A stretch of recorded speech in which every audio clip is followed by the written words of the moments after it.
tardes, compañeras, compañeros. Bueno, yo voy a tratar de hacer una especie de síntesis de las principales categorías y definiciones que estamos haciendo de la situación internacional. Y después, bueno, para abrir también la discusión, voy a tratar de hacerlo breve. Nosotros venimos definiendo que hay un cambio de etapa profundo, o sea, que no hay que hay determinadas coordenadas que rigieron el mundo en las últimas décadas y que eso se ha agotado y entonces estamos ante una situación nueva. ¿Está bien? Nosotros ubicamos ese agotamiento del mundo tal cual era, dirigido bajo la hegemonía norteamericana, ¿no? Ustedes saben que salió ese orden que construyó Estados Unidos a la salida de la Segunda Guerra Mundial y que se reforzó con su triunfo en la Guerra Fría, ¿no? Ustedes saben que desde el 1948 en adelante hasta el año 89 el mundo estaba dividido en dos bloques que más o menos ordenaban las relaciones internacionales, ¿no? Esa estructura se la llamó, fue la estructura de la Guerra Fría, donde un bloque lo dirigía Estados Unidos y el otro la Unión Soviética. Bueno, Estados Unidos sale triunfador de esa contienda y entonces generan ese resultado años, una década y un poco más de un dominio excepcional norteamericano, ¿no? Que dio la idea de que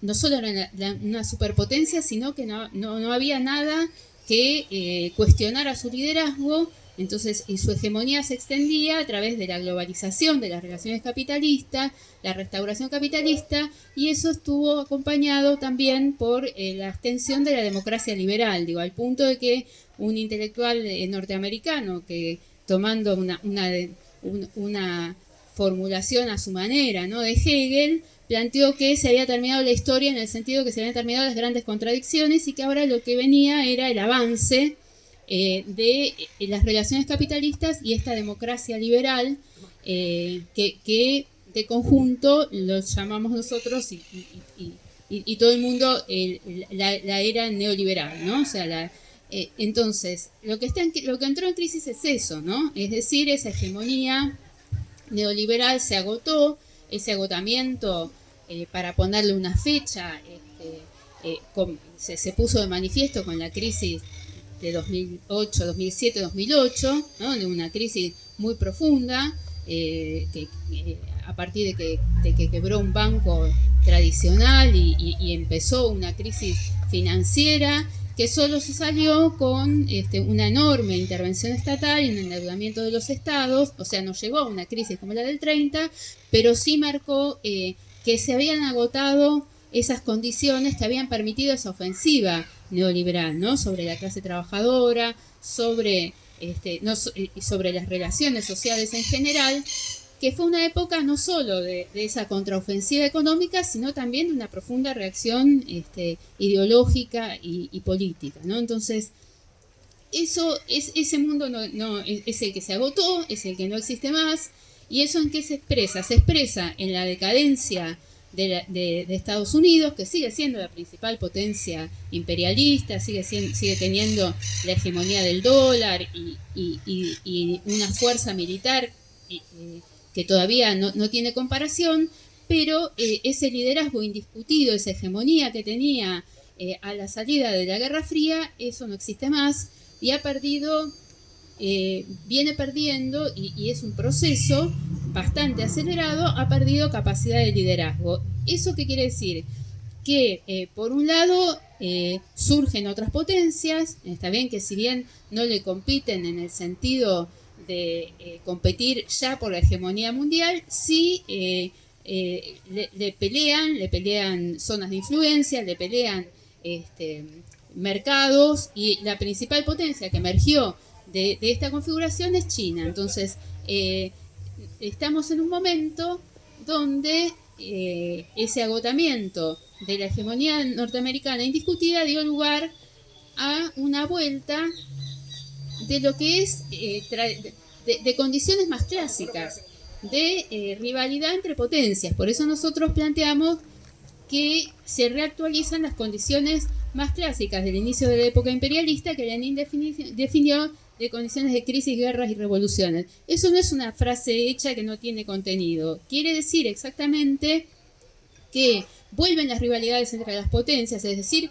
vuelve la posibilidad del enfrentamiento militar entre potencias. ¿Estamos ya en ese momento? No, pero estamos mucho más, hay una tendencia mucho más firme que en los años previos de la hegemonía norteamericana indiscutida. ¿Y eso en qué lo vemos? Lo vemos en dos conflictos que, si bien se mantienen relativamente contenidos territorialmente, tienen una dimensión internacional indiscutida. Uno es la guerra de Rusia, Ucrania y la OTAN, por un lado, y el otro conflicto que tiene esa proyección internacional es el del Medio Oriente. Entonces, crisis quiere decir que que las condiciones de globalización que permitieron al capital una sobrevida muy importante después de la crisis de los 70, porque China actuó como contratendencia, porque hubo muchas contratendencias y eso le permitió una ofensiva y un avance muy importante. Eso entró en crisis con la crisis que yo les decía de 2007-2008, y si bien la economía se recuperó, nunca tomó una dinámica de crecimiento robusta. ¿Está bien? Tiene inclusive después de la pandemia, muchas de esas tendencias se agudizaron, y entonces hay una situación donde hay un crecimiento económico desigual, pero muy modesto. O sea, Estados Unidos, que es la potencia que más crece menos del 3%, la Unión Europea está estancada, y China, que tiene un crecimiento importante, redujo su tasa de crecimiento a menos de la mitad de los últimos años. Algunas posiciones de la izquierda que plantean que está ya iniciada una tercera guerra mundial. Bueno, nosotros no compartimos esa caracterización, pero sí que empieza a haber, empieza a construirse un bloque rival dirigido por China, Rusia, al que se ha sumado Irán y Corea del Norte, y eso es una gran novedad con respecto a los últimos años, que ve la debilidad norteamericana, y eso también permite que surjan otras potencias que, si bien no tienen escala para disputas mayores, sí tienen la suficiente escala para, por ejemplo, pelear por sus intereses regionales, tener algunas políticas alternativas. Estamos hablando, por ejemplo, de países como Turquía, está bien, como Indonesia, inclusive a veces como Brasil, depende en qué momento y con qué gobierno y en qué momento lo analicemos. Pero eso que lo que se llamó el sur global, ¿no? Bueno, una serie de... Eso habla de la crisis de dominio del imperialismo norteamericano. Está bien que no solo le ha surgido un competidor a su escala, que es China, sino también una serie de potencias intermedias que a veces persiguen sus intereses y no coinciden necesariamente con los propios Estados Unidos. Entonces, a eso nosotros llamamos que se reactualizan las tendencias que llevaron a la Primera Guerra Mundial, ¿no? Por eso hablamos de una situación pre-1914. ¿En qué sentido? En que en estas condiciones donde al haber esta crisis de base de liderazgo, empiezan a surgir determinados conflictos, algunos pueden llevar, inclusive de manera no querida, a escalar, por ejemplo, a conflictos que involucren a grandes potencias. El de Rusia y Ucrania claramente es un ejemplo de eso, y estamos hablando de potencias nucleares, ¿no? O sea, llegó a ser un enfrentamiento directo entre Rusia y Estados Unidos, no, pero es una guerra cada vez es evidente que es una guerra por procuración, una guerra proxy, como le dicen los norteamericanos, a través de las cuales dirimen sus rivalidades grandes potencias. ¿Qué venía siendo lo más débil de todo? Porque estas son tendencias que vienen de los últimos años, ¿no? La crisis de 2007, 2008, etcétera. Lo que venía siendo más débil era el tercer elemento, que es la revolución, ¿no? Había crisis, había guerras, pero revolución era lo que más se discutía si iba a haber. Hay todo un sector de la izquierda que opina que no, que podrá tener acuerdo con nosotros en que hay crisis y guerras, pero que revolución no va a haber, ¿no? O sea, y es un sector de la izquierda que opina que ya hay un avance de fuerzas de la extrema derecha, que la izquierda está muy débil y que entonces no hay con qué darle, básicamente. Entonces, ese tipo de visión es absolutamente unilateral, porque efectivamente hay un avance de la extrema derecha, pero no toma en cuenta el elemento novedoso que viene desarrollándose de la lucha de clases, por lo menos como consecuencia de la crisis capitalista de 2007-2008, ¿no? Que lo hemos visto en oleadas extendidas, que implican luchas obreras con demandas democráticas, populares, estudiantiles, etcétera, y que tuvieron puntos álgidos, ¿no? La primera fue la de la primavera árabe, ¿no? Donde se la comparó con la primavera de los pueblos de 1848, donde fue una oleada extendida de luchas enormes en contra de regímenes dictatoriales que eran aliados de Estados Unidos, y eso produjo una crisis muy grande. Eso fue derrotado y retrocedió, pero tuvo una influencia muy grande, por ejemplo, en los países centrales, en el surgimiento de los indignados en el Estado español o en Grecia. Después tuvimos una segunda oleada donde lo más, si se quiere, más novedoso fueron el peso que tuvo en los países centrales, por ejemplo, el surgimiento de los chalecos amarillos en Francia, ¿no? Y parte de eso fue también la revuelta en Chile en el año 2019 o en Ecuador. Es decir, procesos muy profundos de la lucha de clases que tendieron a expresarse más bien con elementos de revueltas, de levantamientos urbanos, más bien en contra de lo que había, pero con poca alternativa por la positiva, ¿no? Entonces tiraron abajo gobiernos, algunos, otros no, cayeron regímenes, pero a la hora de plantear el poder de los explotados fueron más débiles, fueron cooptados, reprimidos o desviados. ¿Qué tiene de novedoso lo que estamos viendo ahora? Que es más, en las luchas que hay ahora, es más notorio el componente obrero de esta. Es cada vez más, no dominante, pero sí es cada vez más un componente, el movimiento obrero. Por ejemplo, lo vemos en Estados Unidos, ¿no? Donde es un país donde la clase obrera fue muy atacada, es una de las cunas del neoliberalismo, donde la clase obrera fue muy atacada y muy atacada en su organización sindical, al punto de quedar muy reducida.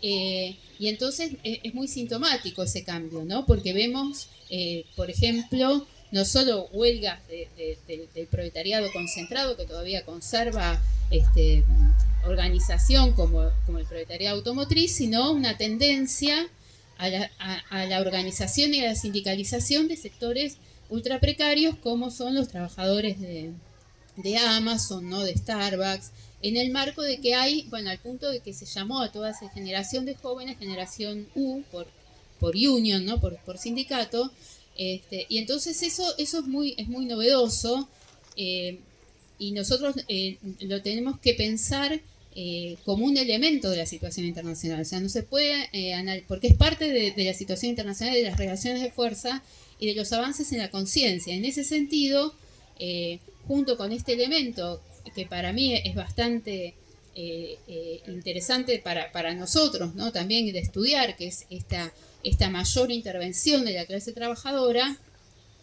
está en la emergencia del movimiento estudiantil, sobre todo con el movimiento de solidaridad con el pueblo palestino, que fue algo inédito de los últimos años, ¿no? Hubo movilizaciones, obviamente, antiguerra muy masivas. No sé si ustedes se acuerdan, pero por ejemplo, cuando fue la guerra de Irak en el año 2003, surgió un movimiento antiguerra internacional que hizo movilizaciones masivas, millones de personas el mismo día salían a la calle, pero la profundidad que tuvo este movimiento no llegó a tener la profundidad de este movimiento, donde el movimiento estudiantil de universidades de élite, de las grandes universidades de los países centrales, salió a tomar las universidades y a poner en cuestión las alianzas ultrarreaccionarias de sus gobiernos imperialistas con aliados coloniales, como por ejemplo el Estado de Israel.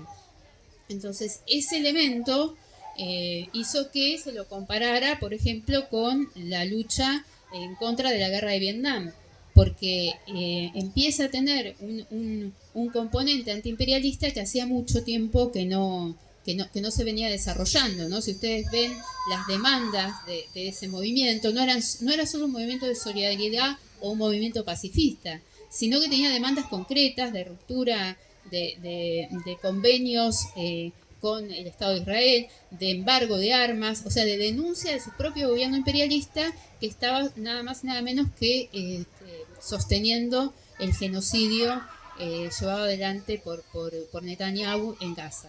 Entonces, eso quiere decir crisis, guerra y revoluciones, ¿está bien? Digo, tiene un contenido concreto para nosotros que es importante resaltarlo porque habla también de nuestras perspectivas, o sea, para qué nos preparamos, ¿está bien?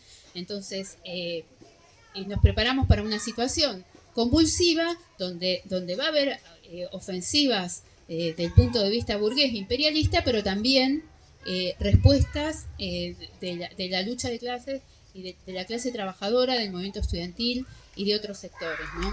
Entonces, esa primera gran definición, esa es la etapa general en la que estamos, ¿está bien? En la que nosotros tenemos que ver, por ejemplo, cómo entra en esta definición el gobierno de Milei, está bien, las relaciones de fuerza, para no impresionarnos con las coyunturas y ver cuáles son las coordenadas más generales de en qué etapa histórica estamos, ¿no?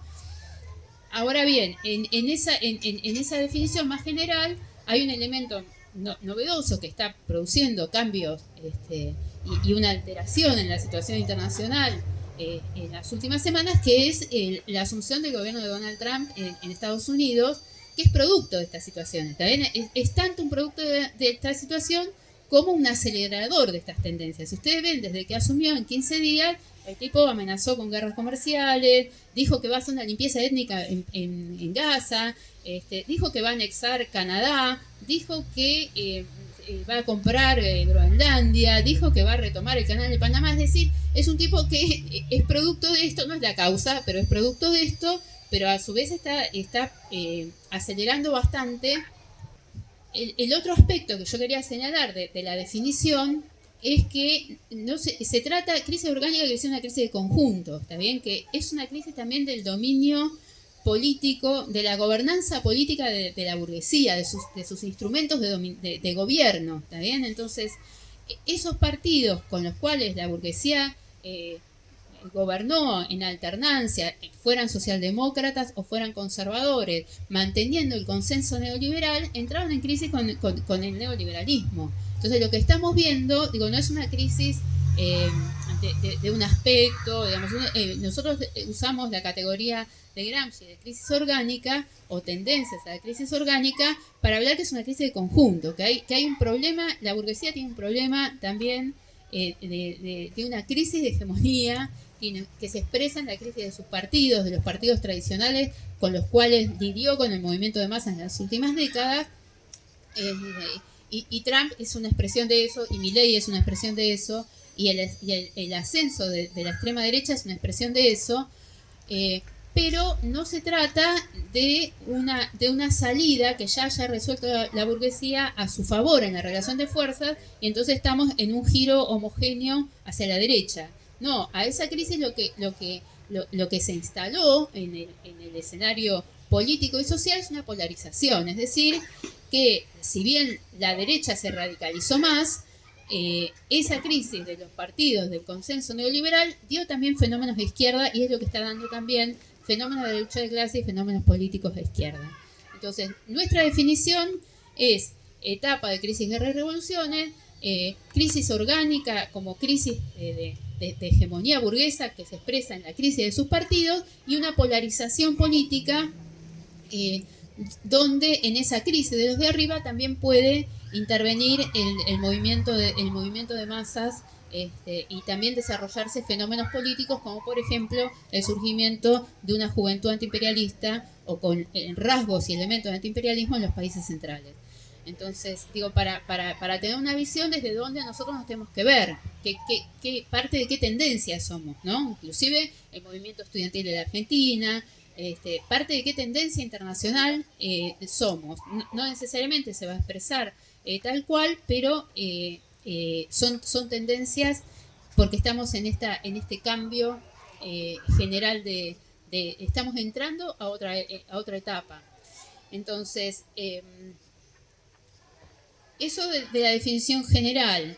Yo estaba hablando de en qué coyuntura o qué coyuntura o qué momento abre la llegada de Trump, la segunda presidencia de Trump. Bueno, evidentemente está profundizando muchas de estas tendencias, no solo en la política exterior, sino también internamente. Si en la política exterior es un intento de recomponer el liderazgo norteamericano, porque es eso lo que está tratando de hacer, es decir, con una política imperialista agresiva, recomponer ese liderazgo que como veníamos planteando, está en crisis. En el plano interno está tratando de resolver esa crisis que tiene de hegemonía de los propios partidos, con una política que nosotros llamamos bonapartista, que para traducirlo sería una política muy autoritaria, pero que no es solo un problema de forma, digamos, es un tipo que piensen ustedes que ganó la elección, no la ganó por un gran margen, pero ganó también el voto popular, y entonces alega que tiene un mandato para ser casi un emperador, y también tiene la mayoría una mayoría escueta, pero mayoría al fin de las cámaras del Congreso, y una Corte Suprema muy conservadora, ¿no? De mayoría conservadora. Entonces, el otro elemento que muestra esa tendencia autoritaria y a la dominación es la alianza que tiene con los capitalistas. ¿Está bien? Si ustedes comparan el primer gobierno de Trump con el segundo, hay una diferencia importante, que es que en el primer gobierno el tipo aparecía como un outsider y los burgueses estaban desorientados y y tenían mucha... no eran trampistas, y si ustedes ven la foto de la inauguración de Trump en su segundo mandato, sentó en la primera fila a los principales millonarios del mundo y burgueses del país, que son los burgueses de las tecnológicas, ¿no? Elon Musk, Jeff Bezos, o sea, esa alianza entre los grandes multimillonarios, los dueños de una rama muy dinámica de la economía que son las tecnológicas, y las finanzas y las criptomonedas, es el bloque de poder por lo menos en principio, que presentó el gobierno de Trump, ¿no? Donde inclusive el tipo más rico del mundo y el principal burgués del país le encargaron la tarea como la de Sturzenegger, pero a gran escala, de readecuar el Estado. Imagínense que el tipo está de los dos lados del mostrador, ¿está bien? Porque es el burgués que tiene un montón de contratos con el Estado, con la NASA, etcétera, etcétera, y a la vez es el que tiene que controlar, por ejemplo, y readecuar el Estado. Imagínense eso, el grado de concentración que tiene ese sector del capitalismo. ¿Por qué quiero nombrar esto? Porque eso potencialmente puede generar muchas contradicciones con otros sectores capitalistas, inclusive de la propia, de la misma rama que el propio Elon Musk, porque el tipo va a usar el Estado a su favor, no a favor de todos los burgueses, ¿verdad? Entonces, son gobiernos que, si bien tienen, por ejemplo, el gobierno de Trump, el segundo gobierno de Trump es más fuerte que el primero, pero tienen que lidiar con estas contradicciones que las tienen adentro del gobierno, por eso son inestables, básicamente. O sea, hablan más de la debilidad que de una gran fortaleza de la propia burguesía. Ahora bien, digo, eso es en potencial. No estamos diciendo ahora que es un gobierno que esté por caer ni nada que se le parezca. Estamos diciendo las contradicciones que tiene, porque nosotros, la gracia nuestra es ver los puntos débiles y las contradicciones que tienen para ver cómo podemos actuar y cómo podemos intervenir, ¿está bien? Entonces, ese tipo de gobierno donde es un gobierno de ataque, la definición es esa. Digo, hay sindicatos que están adecuándose a Trump porque le toman la agenda proteccionista, ¿está bien? Son sindicatos corporativos que dicen, bueno, este tipo va a defender el trabajo norteamericano y entonces están a favor de las medidas proteccionistas de Trump. Pero es un tipo que justamente tiene en su gobierno a los principales perseguidores de toda organización sindical, como por ejemplo el dueño de Amazon, etcétera, etcétera. Entonces, no hay que comerse esa demagogia que hacen acá. Por ejemplo, ustedes escuchan, no sé, a algún peronista y dice que el tipo está a favor de los trabajadores, que casi que tendría que ser peronista, que está a favor de los trabajadores, que defiende la industria nacional. Bueno, el proteccionismo de las grandes potencias es reaccionario, compañero, no tiene nada de progresivo, es reaccionario y eventualmente va a llevar a rivalizar con otras potencias y a atacar al propio proletariado. Entonces, digo, es una definición importante porque acá los peronistas parece que dicen que Trump salió a reivindicar el peronismo y que no tiene nada que ver con Milei, etcétera, etcétera. Entonces, es un gobierno absolutamente reaccionario. Otra de las definiciones clásicas que nosotros tenemos que retomar, así como esta otra de Lenin, que fue el que vio el nacimiento del imperialismo, es que el imperialismo es reacción en toda la línea. Quiere decir que no es solo un problema económico, sino que van por derechos democráticos, derechos de organización. O sea, es un gobierno muy reaccionario y eso lo vemos en las apenas 2 semanas, ¿no?, que tiene o 2 o 3 semanas que tiene de haber asumido, que ataca a los pretende liquidar. Dijo, bueno, hay 2 géneros, es varón, es mujer, y está liquidando lo que son las instituciones, o atacando las instituciones del Estado ampliado, ¿no?, para decirlo con términos teóricos, de cómo ese Estado imperialista ha lidiado con sus propias contradicciones, ¿no? Por ejemplo, con el movimiento negro a través de la acción afirmativa, ¿no? Va liquidando mediaciones y entonces eso, por eso estos gobiernos que son muy duros, también tienen que lidiar con grandes contradicciones que se les meten adentro del propio gobierno, porque son expresión de eso, son expresión que los mecanismos tradicionales con los cuales se lidiaba ya no alcanzan para superar las contradicciones sociales que hay, la polarización, etcétera, y entonces son expresión de eso. Entonces, desde el punto de vista de la política exterior, el gobierno de Trump es un intento de, otros dicen, así como hay algunos que dicen que es peronista, qué sé yo, hay otros que dicen que el tipo es pacifista porque quiere terminar 2 guerras en las cuales opina que se está malgastando el dinero norteamericano. Bueno, de pacifista no tiene nada. Es un tipo que es una combinación entre reforzar, imponer el aparato, imponer el liderazgo norteamericano sin arriesgarse a guerras, ¿está bien? Entonces, ¿cuál es la herramienta que está teniendo en este momento? Son las guerras comerciales. O sea, lo que está haciendo es ver si amenazando con tarifas, con, bueno, lo que hizo con México y Canadá, ¿no?, amenazando con imponer tarifas y usando o por ejemplo con Irán, ¿no?, y usando la economía como coerción, consigue condiciones mejores para Estados Unidos sin tener que ir a la guerra. Ahora, si tiene que ir, seguramente va a ir, pero digo, esa es, y para eso dicen que viene con un garrote grande, ¿no? O sea, si ustedes ven, por ejemplo, el trato que tiene con América Latina, bueno, amenazó a México con ponerle 25% de tarifa, ataca no solo a rivales o a enemigos, sino a sus propios. Los que más están sufriendo es como Milei, ¿no?, que los radicales le dan todo y los basurea todo el tiempo y los tipos le siguen dando. Este tipo también ataca fundamentalmente a sus aliados para eventualmente renegociar, por ejemplo, mejores condiciones, arrancarle concesiones, por ejemplo, en la renegociación del Tratado de México y Canadá, que tiene que hacer el año que viene, ¿no? Entonces, es un imperialismo agresivo, más allá de que no, en términos distintos a, por ejemplo, lo que fue el de Biden, que se basaba en tratar de usar a Ucrania para debilitar a Rusia, ¿no?, y reordenar y rearmar su alianza con Occidente. Tiene otros métodos, pero el objetivo es ese, por eso es muy reaccionario. El objetivo va a ser muy reaccionario y yo creo que por eso nosotros tenemos que ser conscientes de eso, porque el antiimperialismo va a ser un componente muy importante de nuestra práctica política, y es muy probable que dé lugar a grandes protestas antiimperialistas.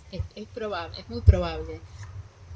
Tenemos que ver después cómo se va a desarrollar, pero estamos frente a un gobierno que nosotros estamos abriendo las hipótesis de lo que puede llegar a ser. Está empezando, pero si empieza así quiere decir que va a ser un gobierno y que en los próximos, que en este periodo nosotros tenemos que levantar muy alto la bandera del antiimperialismo. Por eso es muy importante.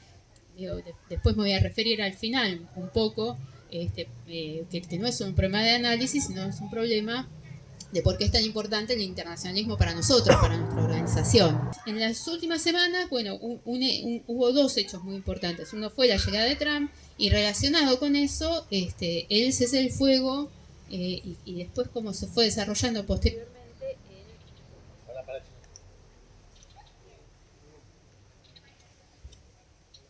Hola, ¿se escucha? No,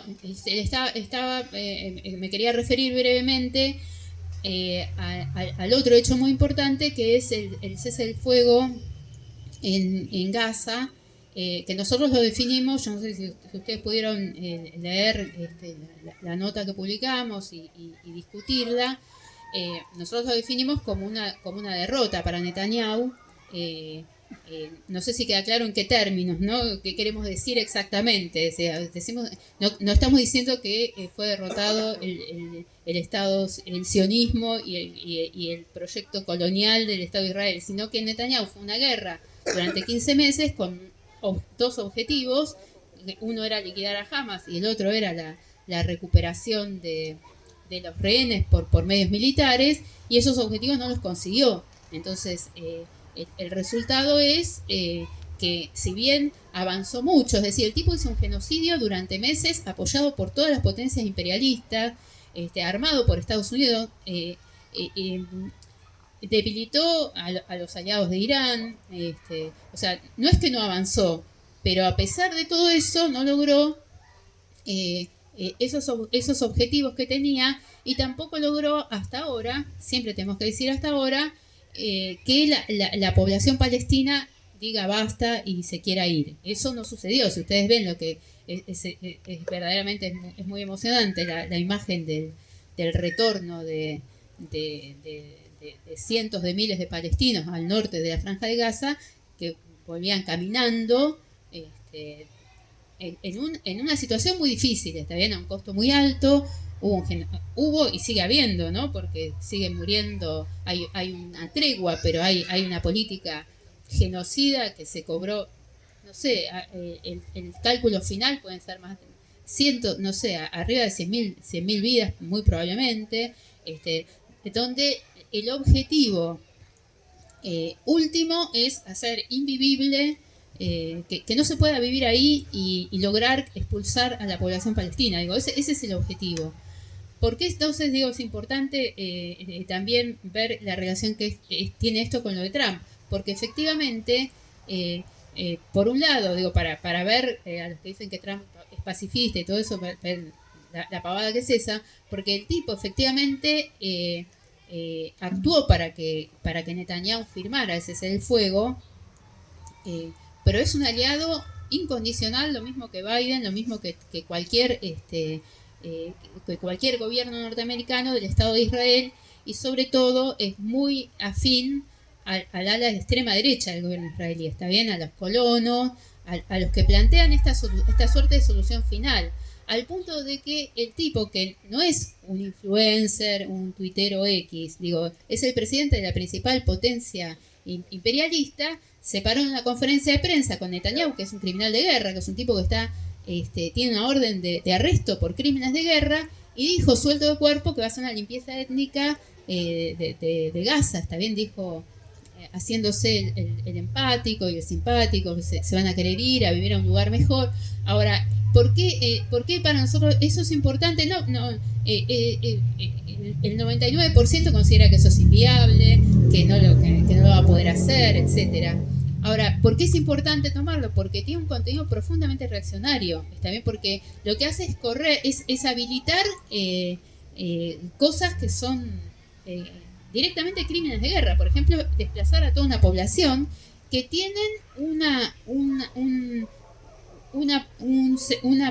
peso importante en el gobierno del Estado de Israel. ¿Está bien? Entonces, todas esas fuerzas de la extrema derecha, de los colonos, de la extrema derecha religiosa, sienten luz verde, ¿está bien? Ahora, ¿eso quiere decir que Trump va a ser la Riviera de Gaza y todo lo que está diciendo? Probablemente no. Ahora sí quiere decir que esa gente se siente mucho más fuerte, por ejemplo, para seguir atacando a los palestinos en Cisjordania, robándoles la tierra, extendiendo los asentamientos de los colonos, etcétera, etcétera.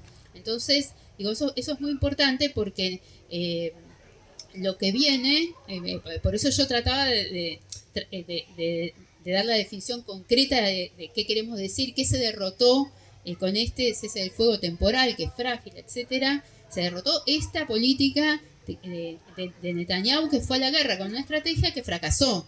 Porque eso es así, digo, no hay vuelta. Si ustedes ven cómo le entrega Hamas los rehenes a Israel, se van a dar cuenta que no los aplastó, no los liquidó. Está bien, cada entrega de rehenes es un acto político, aparecen no solo los que entregó hoy estaban en peores condiciones, pero las mujeres que vino entregando se veían bien, o sea, que ha tenido la logística para mantener oculto durante 15 meses, a pesar del bombardeo, todo esto, ¿no? Con un banner atrás escrito en árabe, en hebreo y en inglés, reivindicando el ataque del 7 de octubre. Es decir, es un problema serio que tiene Netanyahu. Ahora, se abre una dinámica. ¿Trump qué hace? Lo está ayudando para que el tipo recomponga su coalición de gobierno, porque cuando él firmó el cese del fuego, un sector, es una coalición de partidos, uno de esos partidos se retiró porque lo consideró una claudicación intolerable y se retiró. Y el otro quedó con la condición de que cuando termine la primera etapa del cese del fuego se reanude la guerra. Entonces, lo que hizo Trump fue darle una mano muy importante. ¿Por qué? Porque el tipo volvió diciendo: a mí me apoya, tengo el apoyo de Trump y tengamos paciencia, ¿no? Porque, o sea, es la manera de contener, de decir, el plan es echarlos a todos, pero ahora tenemos que hacer esto, ¿no? Tratar de contener un poco esa crisis. Es importante porque entonces va a volver, digo, por eso nosotros en nuestra definición es que es una tregua frágil que de ninguna manera puso fin a la guerra colonial, ni tampoco permitió al pueblo palestino, con la estrategia de Hamas, ganar su autodeterminación nacional, ¿no? Entonces, digo, para estar atentos, porque probablemente es una situación que está abierta. ¿Puede caer Netanyahu? Sí, puede caer. ¿Puede volver la guerra? Puede volver. O sea, están abiertos varios escenarios que nosotros tendremos que ir evaluando. Ahora, el otro objetivo que tenía Netanyahu, y que sigue teniendo, es que Estados Unidos lo banque en la guerra con Irán. Esa, en última instancia, es su máximo... su máxima aspiración. Y evidentemente Trump, a la vez que dijo hay que limpiar a los palestinos y hacer la Riviera, etcétera, etcétera, dijo bueno, con Irán vamos a volver a la estrategia de máxima presión, es decir, presionarlo económicamente y ver de negociar, es decir, que de ir a una guerra con Irán por ahora ni hablar. Entonces digo, son condiciones que hace que las decisiones políticas sean contradictorias, ¿está bien? Tanto que tengan un costo y no se resuelvan de una vez y de manera definitiva, ¿está bien? Entonces, eso no es solo en el terreno geopolítico. Por ejemplo, en el terreno ya en el terreno, la consecuencia económica de esta utilización de las guerras comerciales, que es evidentemente la principal, por lo menos fue la principal herramienta del primer gobierno de Trump, y si ahora lo ven, parece que también va a ser el segundo, tiene consecuencias internas muy importantes para el propio, para los intereses del propio gobierno de Trump, también porque esas tarifas hacen que suban los precios internos, ¿no? Vuelva la tendencia inflacionaria, que es una de las razones por las cuales lo votaron masivamente a Trump, ¿no? Para que el tipo dijo que iba a bajar los precios. Entonces, son políticas que sirven para una cosa, pero abren crisis en otra, ¿no? Eso es típico de este tipo de gobierno, donde no está sentado en una relación de fuerzas que permite una política homogénea de conjunto. Entonces, lo mismo que le sirve para sacarle alguna concesión a México o a Canadá o eventualmente a China, le complica el frente interno si se desata la inflación, si entonces la Fed empieza a subir de nuevo las tasas, etcétera, etcétera. Y también esto es importante porque la herramienta, hay muchas dudas del punto de vista burgués, de los analistas burgueses, de que efectivamente las guerras comerciales tengan el resultado buscado.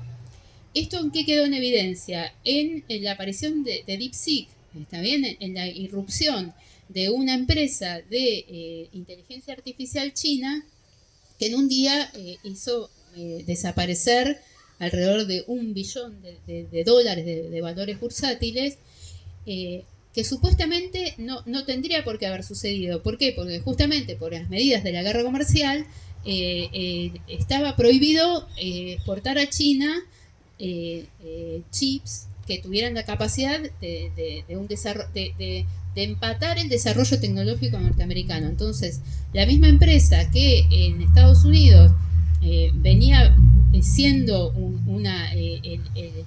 uno de los motores del crecimiento económico y del boom bursátil que hay, es la que le exportaba a China chips de menor potencia. Bueno, China con esos chips de menor potencia terminó haciendo lo mismo. Entonces, digo, es una crisis grande, no solo por lo que se perdió en ese día, sino porque hay un montón de burgueses que invierten miles de millones en esas empresas y dicen, bueno, pero si se puede hacer por el 10% del valor, entonces digo, fue una crisis grande, de la que después se salió, pero fue como fue una crisis de alto impacto que puso de relieve varias cosas. Por ejemplo, que a pesar de la guerra comercial, China hizo, no sé cómo, pero con ingenieros, no sé, bueno, el tipo publicó todo un paper explicando cómo lo hizo, sorteó ese problema, y aparte Trump, que es un tipo que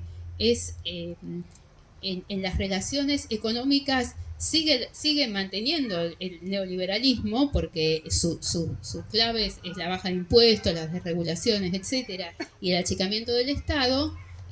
Lo único que invirtió masivamente fue en un subsidio de $500 mil millones a estas grandes empresas tecnológicas, ¿no? Entonces, digo, fue un momento de revelación, diría, un principio de revelación, diría Milei, de todas estas contradicciones.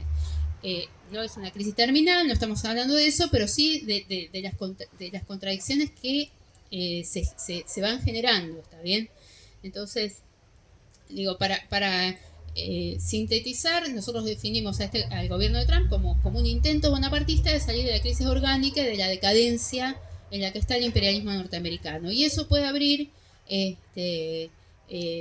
distintos escenarios, puede llevar a lucha de clases, puede llevar a lucha de clases interna, puede llevar a resistencia. Por ejemplo, ha empezado una resistencia que, si bien no es todavía masiva, ha empezado, no sé si ustedes vieron, en contra de la deportación de inmigrantes en Los Ángeles, ¿no? Entonces, ¿por qué quiero decir esto? Porque como yo les decía al principio, hay un sector de la izquierda, sobre todo de la izquierda que fue neoreformista, ¿no? mal menorista en general, que considera que no hay con qué darle, que se viene una época oscura y que hay que bancar hasta que se debiliten. Y eso no es así, está bien. A nosotros nos interesa ver las contradicciones que hay y por dónde puede venir la resistencia y la lucha contra estos gobiernos. Hay un avance de la extrema derecha, no hay duda. Digo, seríamos necios no reconocer eso. Eso es así.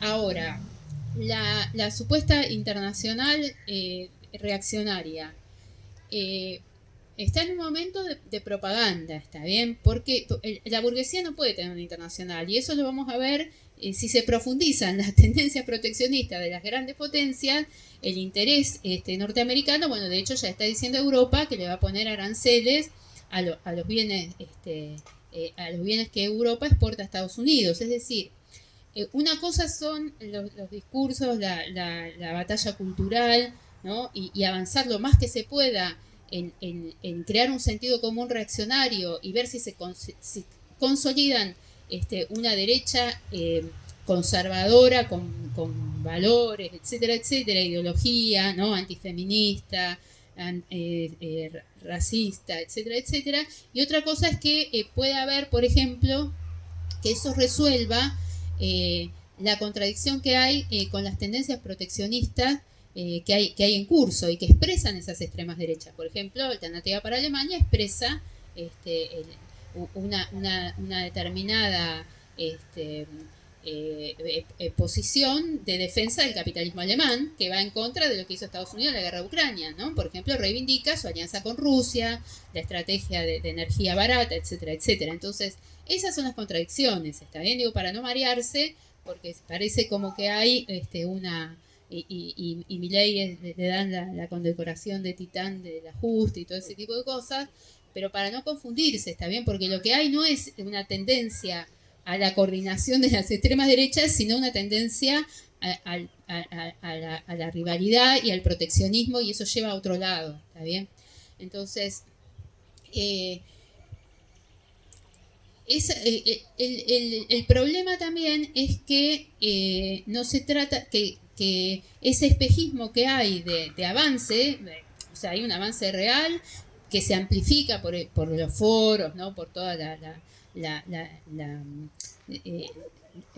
la potenciación que tiene a partir de que Trump volvió a la Casa Blanca. Y otra cosa es que después esos tienen que lidiar con las relaciones de fuerza que son nacionales, ¿está bien? Entonces son gobiernos que por definición se basan son gobiernos minoritarios, pueden tener no sé, un 56, un 50, pero no logran ser hegemónicos, es decir, gobiernan en contra del resto, ¿está bien? Digo, esa es la definición, por eso hay polarización. No es que penetran, por ejemplo, en la otra mitad los odia cada vez más a medida que van gobernando.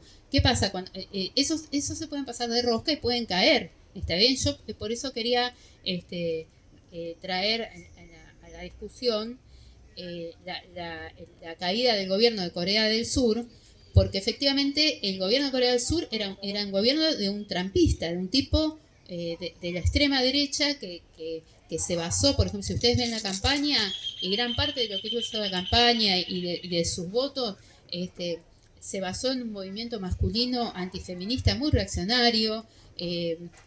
Había propuesto una semana laboral de 69 horas. Digo, era un tipo de estos gobiernos de extrema derecha. Bueno, ese tipo se pasó de la relación de fuerzas, ¿está bien? Quiso imponer una ley marcial, venía perdiendo apoyo, había perdido mayoría parlamentaria y entonces quiso salir así con una solución de fuerzas, imponiendo una ley marcial y terminó cayendo y abriendo una situación que todavía está en curso, ¿está bien? Que está abierta, donde si ustedes ven las principales fuerzas motoras que llevaron a ese movimiento que fue enorme, fueron movilizaciones masivas con demandas democráticas, etcétera, pero si ustedes ven tuvo dos motores centrales, que fue el movimiento estudiantil y el movimiento obrero.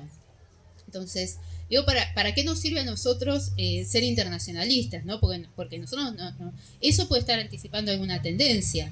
Y la lucha en Argentina contra Milei es una lucha que también tiene ese contenido, porque puede dar ideas a otros y fortalecer a otros que enfrentan a la extrema derecha en otros lugares. Entonces, para nosotros el problema del internacionalismo no es un problema solo de análisis, de entender en qué estamos, ¿no? O sea, y parte de qué tendencia somos, sino es un problema político y estratégico para ganar, ¿está bien? Para ganarle a los capitalistas, y entonces también pensar que un triunfo nuestro o de cualquier otro frente a gobiernos como, por ejemplo, el de Corea del Sur, nos fortalece, ¿está bien? Entonces, eso es lo que nosotros planteamos como nuestro internacionalismo, que no es solo un internacionalismo de punto de vista, sino que es un internacionalismo práctico, orgánico, que la lucha de clases, como decía Marx, es nacional en la forma, pero internacional en contenido, y que aparte, yo les decía, la burguesía no puede hacer un internacional, pero en cambio nosotros sí, porque los explotados, los oprimidos, compartimos esos intereses. Digo, a diferencia de la burguesía que se mata por su propio y persigue su propio interés nacional, porque no tiene otra forma de acumular capital más que compitiendo con otros, la clase trabajadora, los sectores oprimidos, somos una fuerza enorme, ¿está bien? Y podemos y tenemos una base material que es compartir esos intereses. Por eso nosotros peleamos por recrear las tradiciones internacionalistas del movimiento obrero que se perdieron, por el estalinismo, etcétera, etcétera, pero no se liquidó esa base material que hace que se recree. Por ejemplo, el movimiento de solidaridad con el pueblo palestino tuvo un elemento bastante destacado internacional, ¿está bien? Inclusive hubo reuniones, se votaban días de acción que se hacían en todo el mundo, etcétera, etcétera. Entonces, digo, para finalizar, ¿por qué para nosotros es importante vernos no solo como parte de esas tendencias internacionales, sino también como parte de una corriente internacional que pelea por reconstruir ese movimiento obrero, esas tradiciones históricas del movimiento obrero internacionalista, revolucionario, socialista, y una organización que exprese el programa con el cual podemos liquidar a los capitalistas. ¿Está bien? Por eso nosotros construimos una tendencia internacional, ¿no? Que es la fracción trotskista, que tenemos con los compañeros, bueno, supongo que ustedes quizás lo pueden ver en la red de diarios, ¿no? Pero somos conscientes que no alcanza con eso, que eso es parte de nuestra pelea, de una pelea mayor que nosotros creemos que hay que dar, ¿está bien? Por verdaderamente construir una internacional socialista revolucionaria, de la cual nosotros nos consideramos una parte de esa construcción, ¿está bien?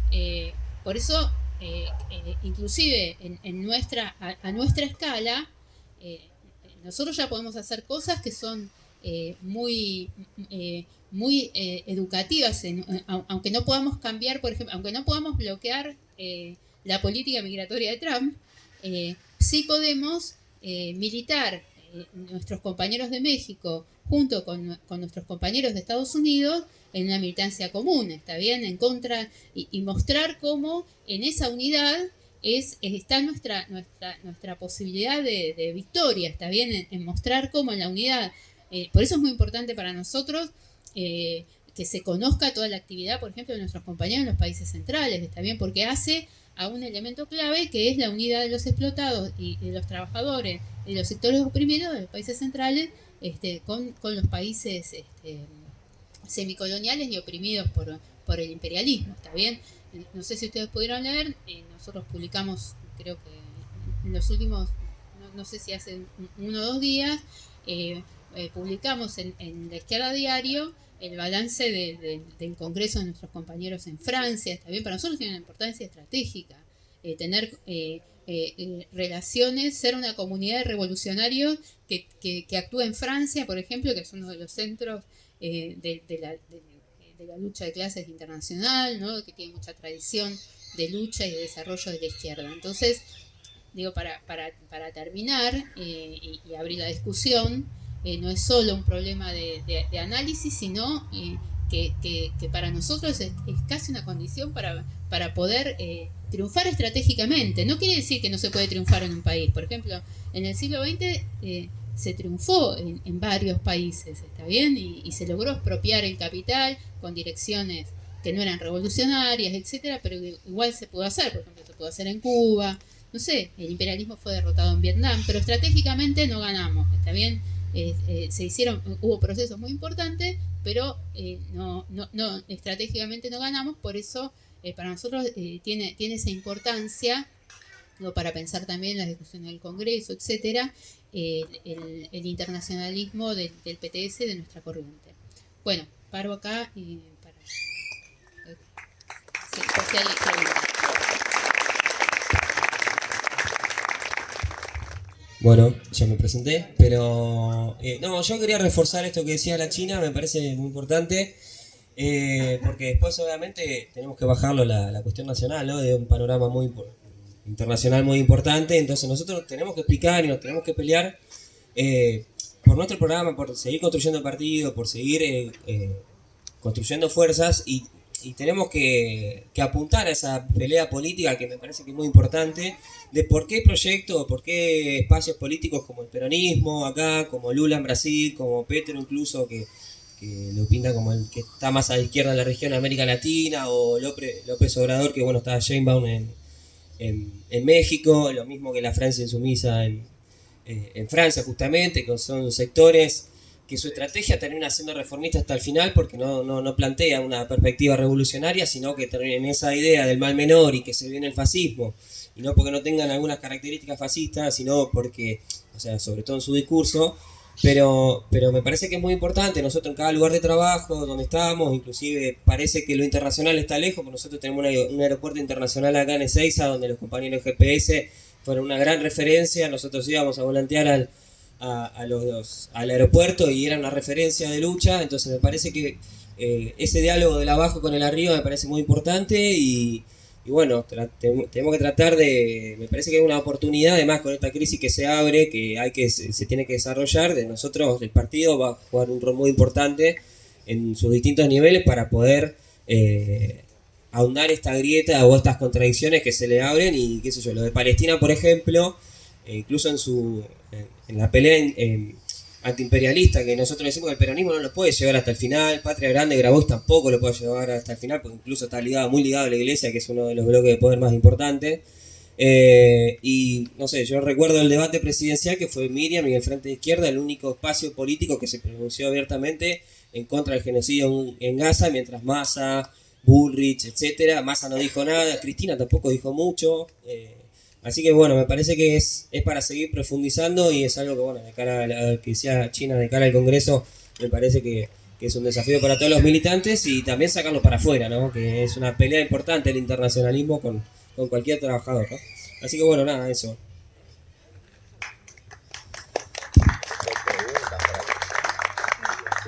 Perdón, también si hay preguntas, si alguien quiere preguntar alguna duda, aprovechemos también. Incluso lo que acabo de decir yo, la China lo puedo explicar mucho mejor, pero bueno, eso. ¿Cuáles son los límites? Podría ser una pregunta de todos estos programas, estas estrategias reformistas para llevar adelante la cuestión antiimperialista. Yo quería plantear una cuestión en base a la definición de la derrota de Netanyahu después del cese de fuego en Gaza.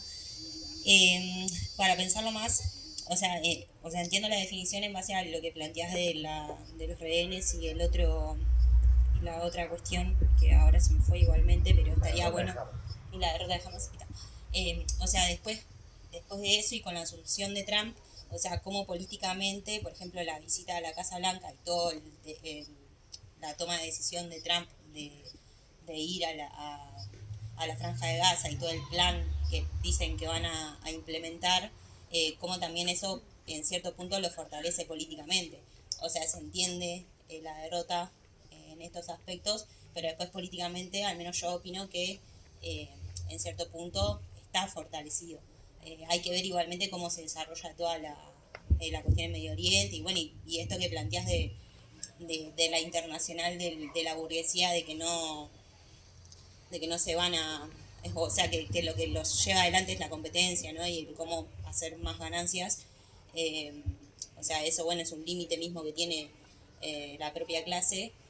Pero bueno, después, al menos este actor israelí, bueno, y con Estados Unidos a hoy, al menos lo que yo opino es que políticamente está fortalecido, aunque es relativo también porque recién inicia Trump, o sea, está todo como acomodándose.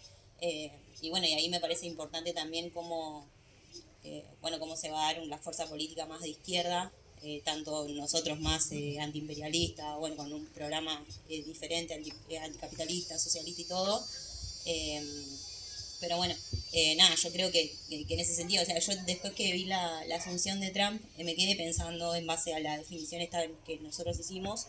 eh, y bueno, y políticamente este aspecto me parecía que en cierto punto lo fortalecía en el marco de lo relativo que es todo y las distintas debilidades que hay más allá de lo discursivo y de lo que se muestra, que es lo que se quiere afianzar, ¿no? Los discursos de odio, bueno, los saludos nazis, todas esas cosas que es lo que estamos viendo, que es lo que están moviendo para poder instalarlo, y que bueno, y que políticamente, al menos en este tramo, lo fortalece a Netanyahu y a Trump.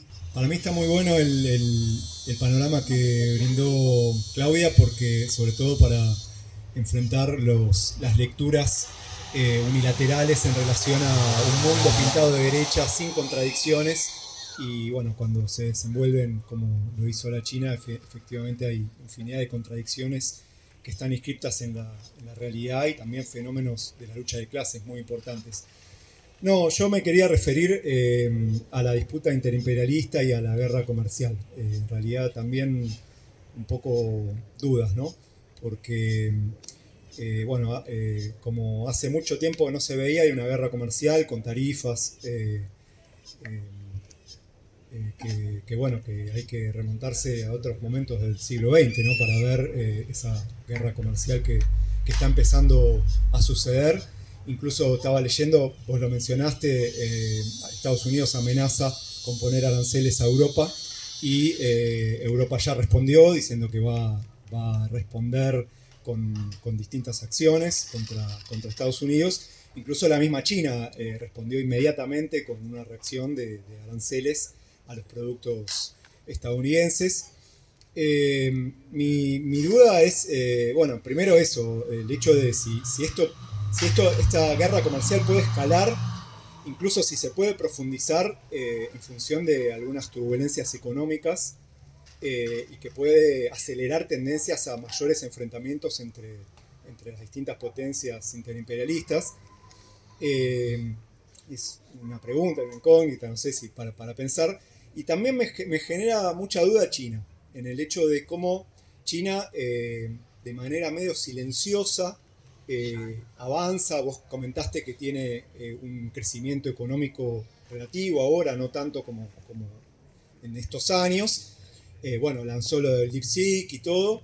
Y la pregunta es si vos ves que en algún momento China puede cambiar de alguna manera, poner otro cambio en relación a la disputa interimperialista, sobre todo en el control geopolítico, y que eso pueda dar lugar a escenarios de mayores enfrentamientos, ¿no? O sea, China tiene como una filosofía que parece oriental, de que nada lo saca del eje y ellos mantienen un predominio en la producción de mercancías ultra baratas y todo, pero frente a lo discursivo, sobre todo por ahora de Trump, y las amenazas y todo, si esa escalada interimperialista puede cambiar de ritmo, con esto de la guerra comercial, y sobre todo con China respondiendo bueno, porque por ejemplo también está lo del Canal de Panamá, o las bases tanto en América Latina como en el Pacífico. Bueno, seguramente vos podés comentar más sobre este punto. Bueno, digo, por esto último, a mí me da la impresión que la política, por lo menos la política de Trump, no es ir hasta el final, o sea, es ir y y ver qué obtiene, ¿no? O sea, por ejemplo,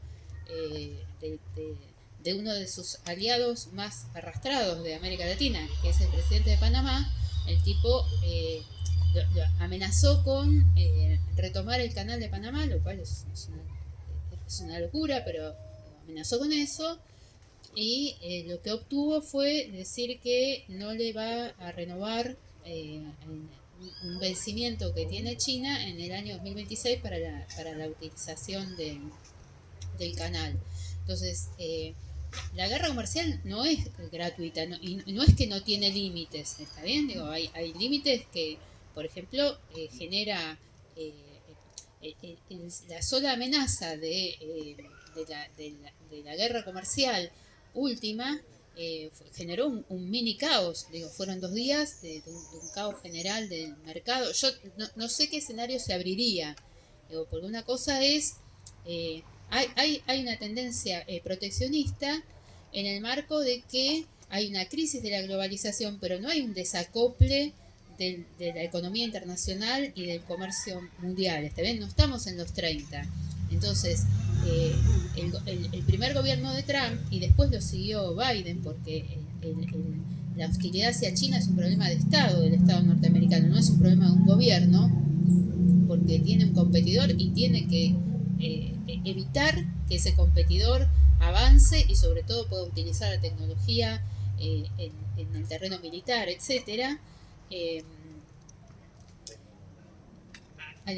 A lo que voy es que esa estructura de guerra comercial, que después hay gobiernos que es una táctica, ¿no? Por ejemplo, Biden no tenía la táctica, mantuvo varias de las medidas, pero tenía una táctica de rodear a China, hacer alianzas, ¿no? con los vecinos, a diferencia de Trump, que tiene otra metodología, pero el objetivo es el mismo, ¿está bien?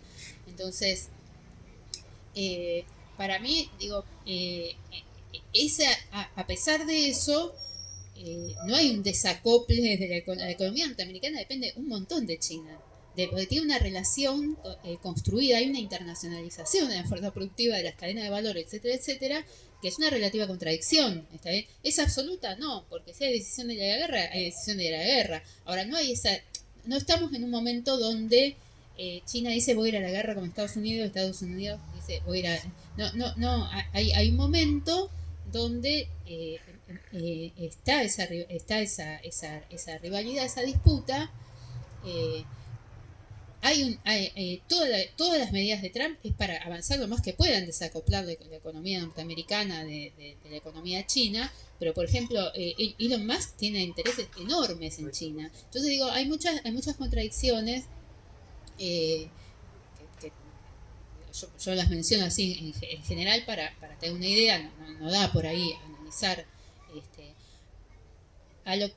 Conceptualmente lo que quiero decir es que si hay una decisión, si hay una tendencia, por más que haya internacionalización de la fuerza productiva, hay una tendencia a la guerra, no es una negación absoluta como supuso, por ejemplo, una gran parte de todos los teóricos de la globalización, etcétera, que reinstalaron la tesis kauskiana, ¿no? De que había a su manera una especie de superimperialismo porque era tan fuerte la globalización y todos ganaban. Bueno, efectivamente Estados Unidos dijo con Trump, me cansé de que gano yo y ganan otros, gano yo y punto. Digo, esa es la definición. O sea, el tipo no quiere más dirigir el mundo libre y todas esas cosas que hicieron al orden neoliberal.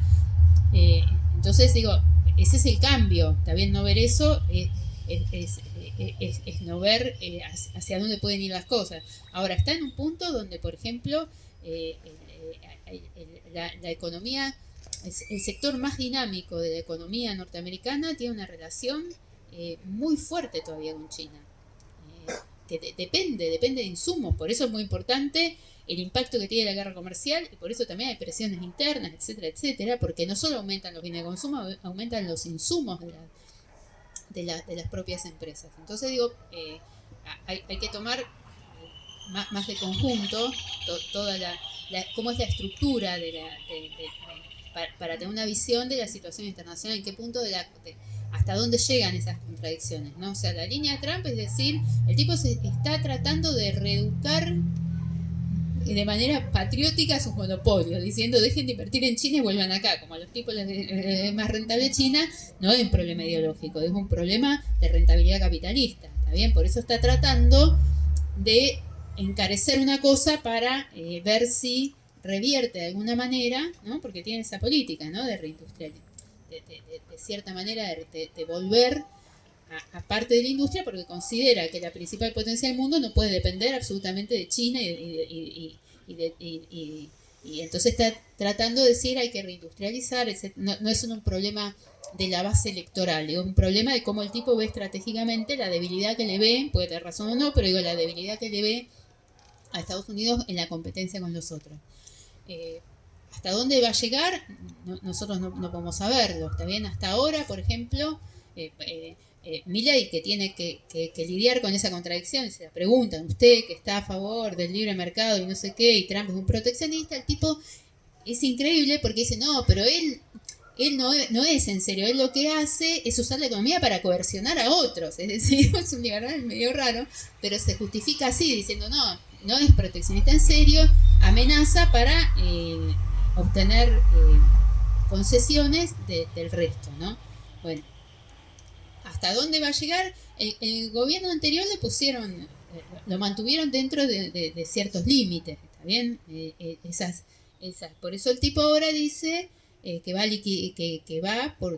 liquidar a los que le pusieron límites, ¿no? O sea, si ustedes ven el gobierno anterior, el Partido Republicano, digamos, toda una serie, los militares, todos más lo que le llamaban los adultos en la sala, más o menos trataban de limarle un poco las cosas más extremas. Ahora el tipo dice que se libró de todo eso, que tiene el Partido Republicano, que va a liquidar a toda la burocracia estatal y que va a seguir, qué sé yo, no sé. Digo, es hay que ver hasta dónde. Pero para ir hasta el final hay esa contradicción, también que hay una internacionalización muy fuerte. Ahora, ese proceso ante la crisis de la globalización, hay un proceso de relocalización también en curso. No es que sigue todo igual. Y que esas cadenas de valor, una vez establecidas, entonces nunca van a retroceder desde el punto de vista internacional. Eso no es así. Por ejemplo, la geopolítica tiene un peso muy importante en la economía que hace que se replanteen las zonas de localización de las cadenas de valor.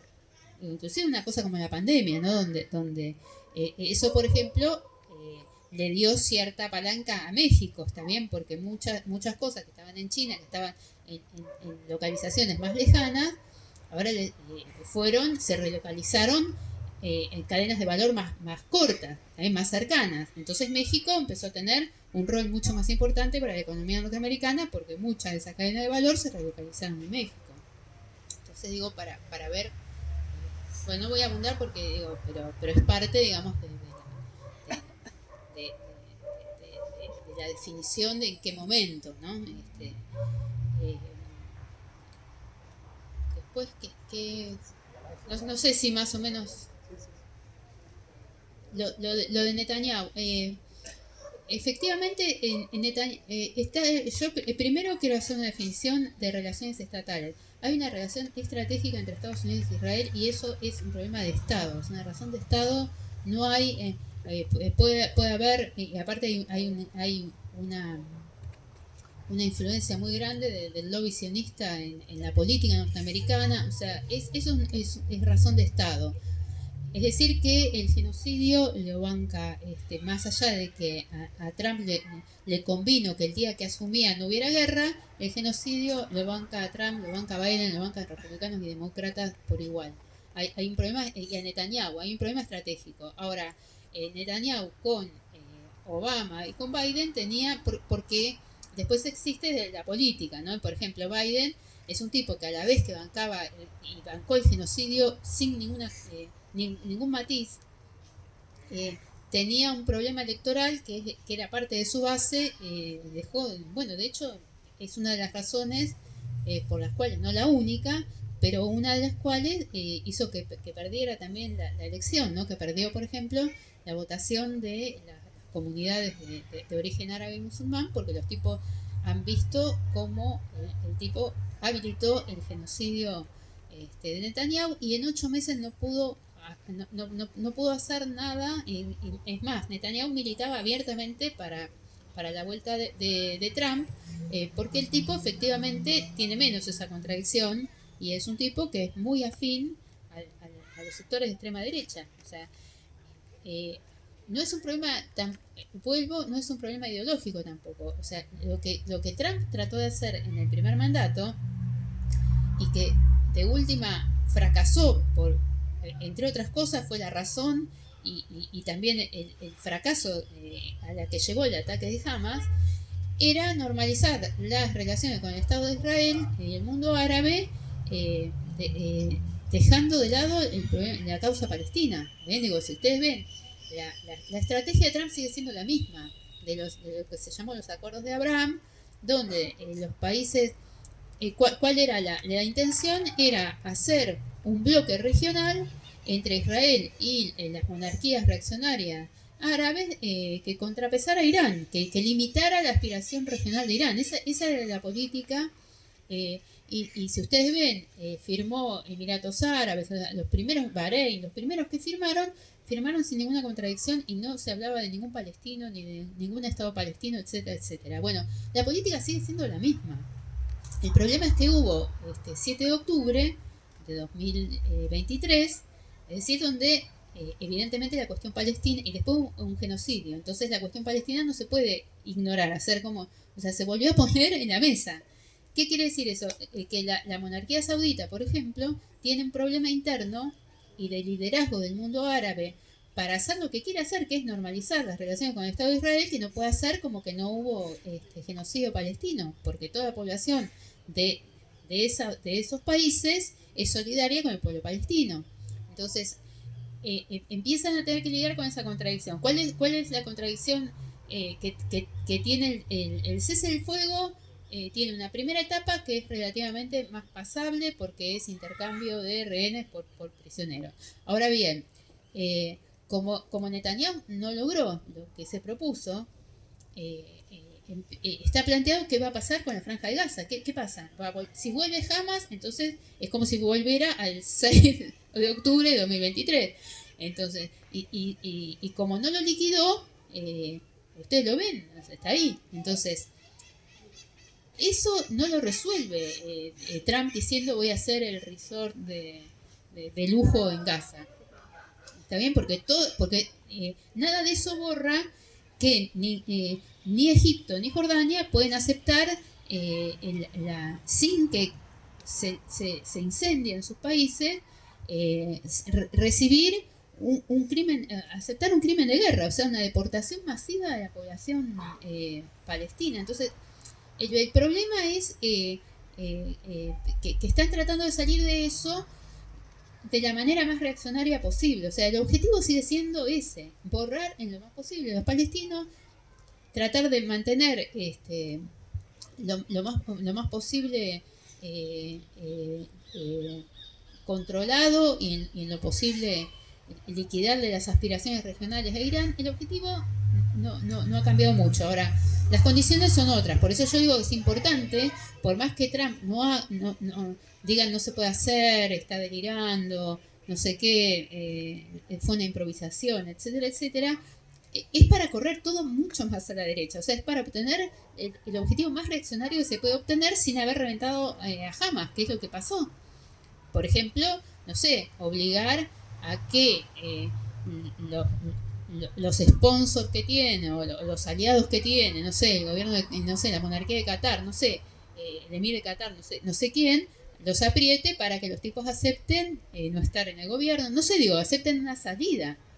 Porque vos imaginate que si Netanyahu hizo 15 meses de guerra, murieron decenas de rehenes, perdió prestigio, o sea, el Estado de Israel se volvió, una cosa es que lo banquen los gobiernos, pero a nivel internacional perdió una legitimidad enorme. O sea, está acusado de genocidio, de cometer genocidio en la Corte Penal Internacional, lo acusó Sudáfrica.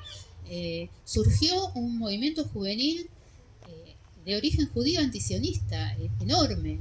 Entonces, todo eso para que vuelva en las condiciones previas al 7 de octubre es un problema. ¿está bien? Entonces, desde ya que es para fortalecer el ala derecha de Netanyahu y es el primer jefe, o sea, hay que pensar que el presidente de la principal potencia imperialista, el primer jefe de Estado extranjero que recibe es un criminal de guerra. Digo, esto es una definición de lo que estamos hablando. Evidentemente es para fortalecer. Ahora, en sí mismo no liquida esas contradicciones. De hecho, bueno, hoy siguió funcionando el acuerdo que ustedes imagínense que si los tipos van a decir nos van a expulsar a todos, ¿por qué te voy a seguir entregando rehenes? ¿Entendés? No.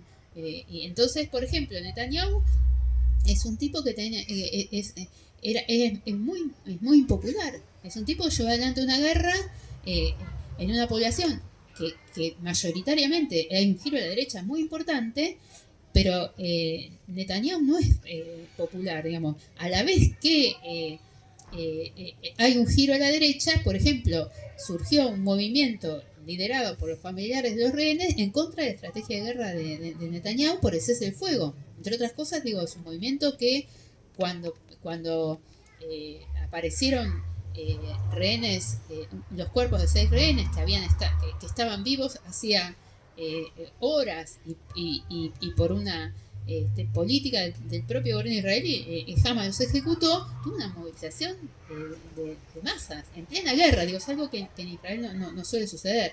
Entonces, evidentemente es para fortalecerlo. Ahora, la situación para mí está abierta y evidentemente es una línea muy ofensiva para ver que se resuelva lo más a la derecha posible una situación que no tiene resolución, ¿está bien? Porque efectivamente lo que dice la extrema derecha es a estos tipos hay que expulsarlos porque si no van a volver, porque es lo que pasa, digo, cuando lo que es un movimiento, hay una lucha es un movimiento de liberación nacional, también hay una lucha de liberación nacional del pueblo palestino, por eso las políticas, no sé, no es la primera vez que Israel decapita las organizaciones de la resistencia palestina. La dirección histórica de Hamas la mató a toda, la mató a toda, y sin embargo se recrea porque se recrean las condiciones insoportables.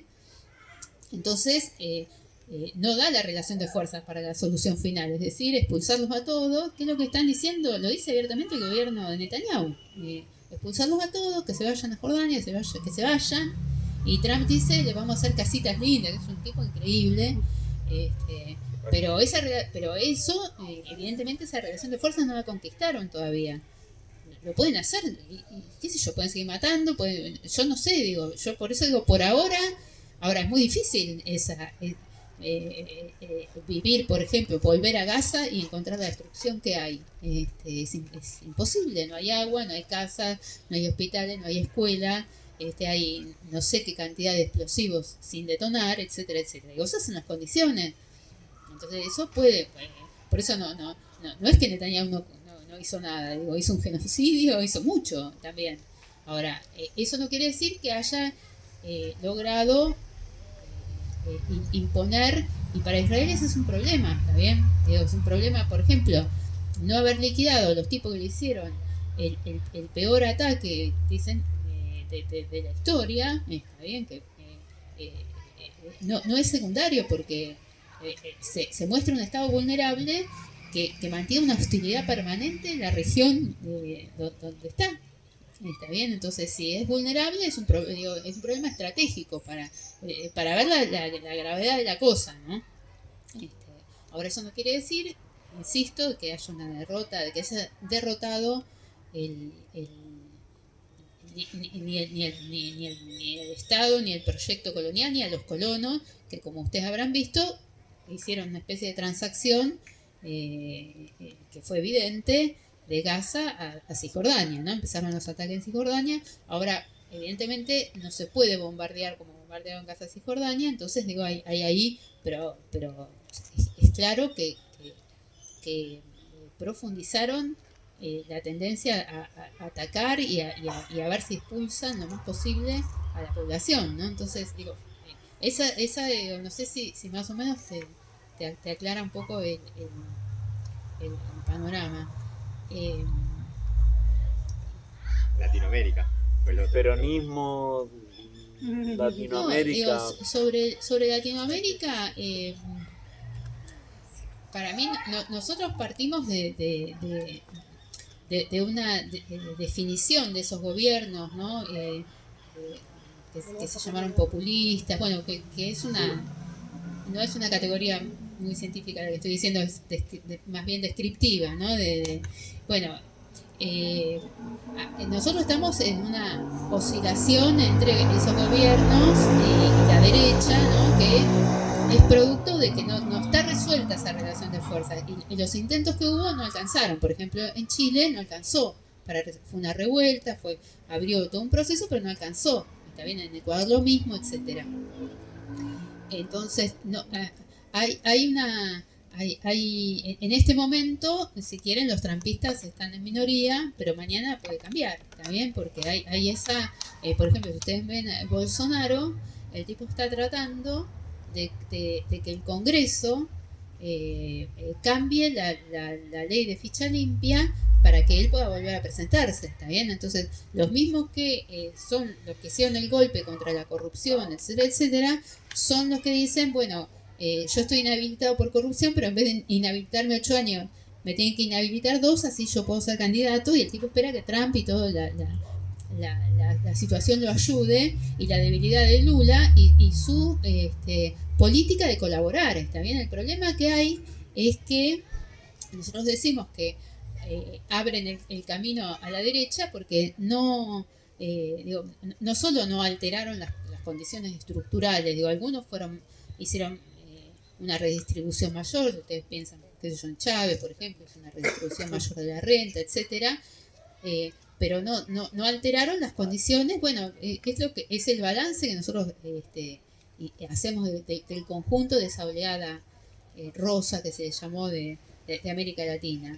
Y después, por ejemplo, lo de Brasil es muy interesante porque Lula, los mismos que le dieron el golpe son con los que gobiernan, ¿no? Entonces, es imposible derrotar a la derecha con la estrategia de colaborar con la derecha en lo que sea.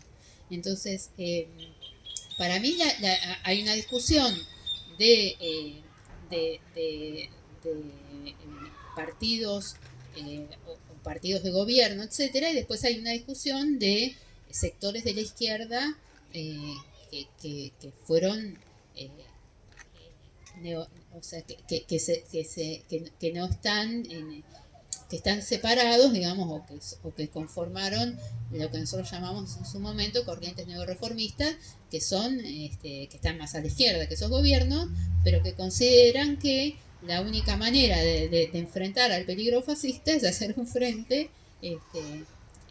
con los que supuestamente se oponen, ¿no? Entonces, por ejemplo, no sé, acá nosotros tuvimos varios debates con Jacobin, donde ellos plantearon que lo mejor que podíamos hacer para derrotar a Milei era votar a Massa. Bueno, digo, qué sé yo, es evidente que ese no es el camino y que Milei no gobierna solo, digamos, hay muchos que le dan voluntariamente la facilidad para gobernar, que hay de todo, digo, nosotros, bueno, lo que dijimos en las intervenciones parlamentarias, ¿no? Que se van poniendo la peluca distintos según sus intereses, que no tienen nada que ver con los intereses que tiene los trabajadores de sectores oprimidos y los jubilados y las mujeres, porque hay que derrotar a Milei. El interés es tener caja en la provincia, etcétera, etcétera. Digo, esa no es una...